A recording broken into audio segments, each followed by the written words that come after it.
what a match that we have for you. Ethan Ewing up against Joao Chianca, two young, talented surfers. As we see a little bit of hustle, looks like Ethan. Ethan sneaking under there. Here we go with double E. That's the rail work that we're talking about when we talk about Ethan Ewing.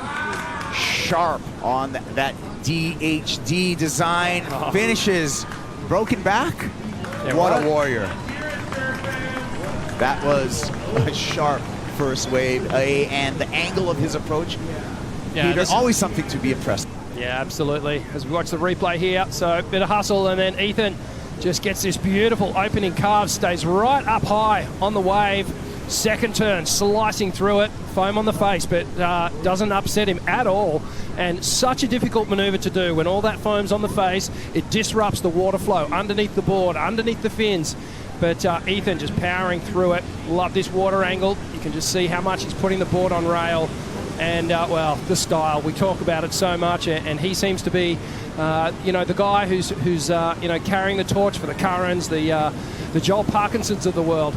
Love this turn here, Pete. Yeah, and look at it. You mentioned how high up in the wave he does that arc. It's the full figure eight rebound, and he does it really high up, and that's a critical part of the wave. That's where you want to see those maneuvers done. Again, a little mix up of another slash, gets a little more punch and accentuation out of that final snap, you know, carving snap, and then the finish.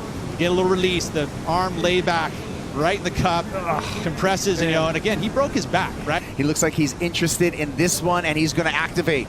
Chianca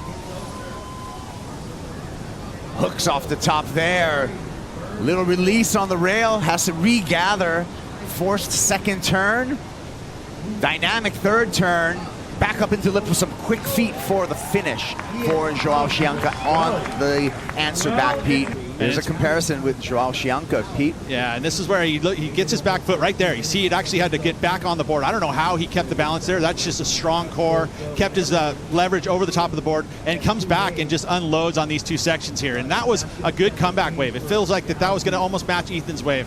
And then see what happens here now with the slow-mo.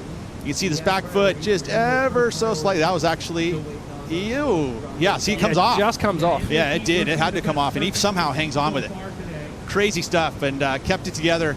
He kind of hit it pretty well, although in that shot there, you saw it clear. He literally almost fell right there. His back foot came off the pad, and he was able to get it back on. He almost hit it, too. Ethan Ewing rolls in, snaps off the top there. One more time, look at the rail work by Ethan Ewing. Coming around here, and a dynamic, powerful finish. Rides out from the whitewater. Double E is on fire. Gotta love an exchange where you get to see the punch. I mean, that was distinct difference in my eyes. You can feel it. You felt those turns. He had his board position, and the way that he set up that first snap and then went into that huge gouge, it was one of the most beautiful tempoed waves I've seen so far today.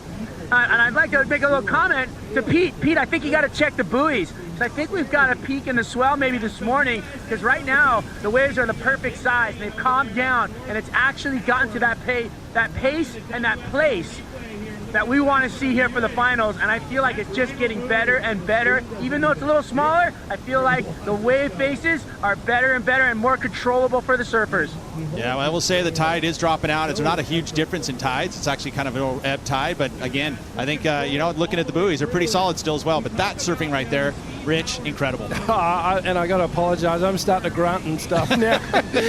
But I'm moved by this style of surfing. No, you know, that's what it is, though, absolutely incredible. And one thing that Ethan has added is that tiny little release at the end of that carve that he does. And it's just spiced it up a little bit. And the judges are taking note of that as well. Not as many bobbles when we got to see those two exchanges on the replay. And that's part of the speed, power, and flow element. Ethan here, wave number 3. That's the power part, Pete. Check this out. Oh, that's the flow there of Ethan Ewing. And one more time, speed, power, flow. You talked about it, Pete. Yeah. You just showed it to us. Again, I mean, he's just an extra I hate that adjective, but it is. It's exactly what it is. Wow. You're watching the most efficient surfer on the tour at the moment in terms of body movement, board positioning. That was just an incredible second turn, wrapped it all the way around, and like you said, Pete, he actually accelerated through it. He hit the gas, put on the turbo boosters, and just jams it in there. You can see the back arm, he pivots around it, and just gaffs the entire wave to pieces. And look at the upper body efficiency here. Keeps it nice and quiet. Now he gets the extension here. This back arm wraps it all the way through. And that it's almost like he's leaning on the accelerator as that back arm comes around. He compresses and sets his eyes on that next section there. Keeps that snowboarding element going where he keeps those arms out in front of him, and then just crazy layback hack on that final turn. Completely disengages all the fins, wraps it straight back under him, out clean. And ended up having a really rough year. And confidence was gone, but it is just flaring up right now. Chumbinho, Joao Chianca in a two-wave combo, feels the pressure, catches the rail, goes down, hands priority over to Ethan Ewing. Yeah, words from Ethan Ewing. Live action here with Joao Chianca. Chianca under priority now of Ethan Ewing. Chianca, and it looks like it's working for him. Wave number 4, Ethan Ewing. Lip glide up there, fades that bottom turn, and that wave just is worthy of a flick out. Not letting him change the situation. Joao Chianca right behind him. Chianca, long arc on the first turn. Some foam to deal with, a little caught up there with turn number 2. Needs to make up for it on the finish. Goes to layback, hits the oncoming section, needs to plow through the convergence of water, and is unable to do so. You make wave choice, your choices are a little different all of a sudden. I mean, that was a beautiful arc, but this wave just didn't have the ability to get the number he's needed here. It just didn't have the critical sections. And of course, when that kind of happens also, you're trying to make something happen on a section that's not really there, and so it's unfortunate. Beautiful turn here, though, especially where he picks this area to do that carve. It's right there in the crease of the whitewater and the open face, and just did the carve beautifully done. It's just not much left on the rest of this wave. Great extension through that carve too. Often you'll see these surfers, they'll stay compressed, the knees will stay bent, all the power in the thighs. He got fully extended, straightened out, and then was able to compress again. I think that's something that Joao Chianca does very, very well, is that spring-like motion with his lower body. That's where he gets all his power from. Yeah, it's the extension that's doing it, and it's so hard to do because you're trying to keep your balance and as you're moving up and down like an accordion. Repco WSL Finals. Here we go. Joao Chianca is in trailing Ethan Ewing. If you're just joining us, the Brazilian in a combination needs to break that combo and still is going to remain in that two-wave combo. Ethan Ewing with priority, and off Ethan Ewing. It's going to be a difficult task to do, but whatever wave he catches next, he's done the first step. So here goes Ethan Ewing. Ewing.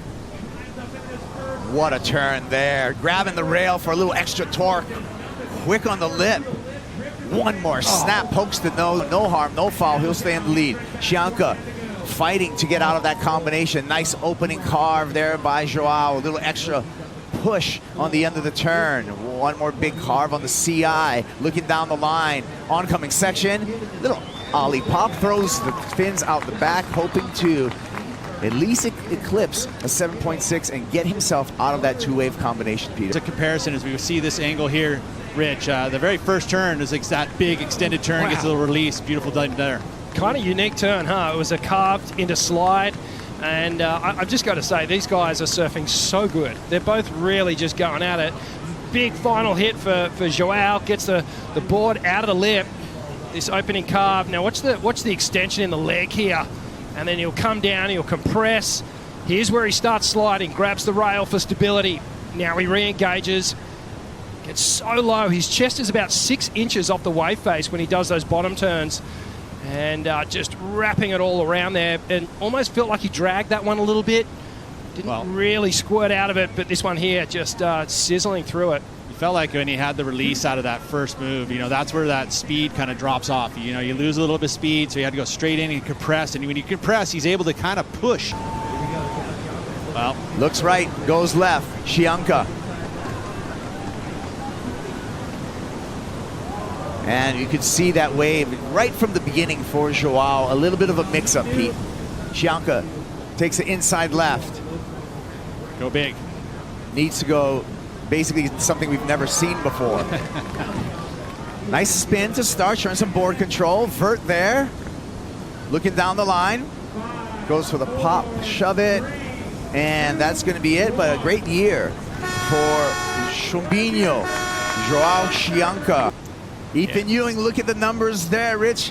Goes excellent. Ethan Ewing on to match number 3, where he will be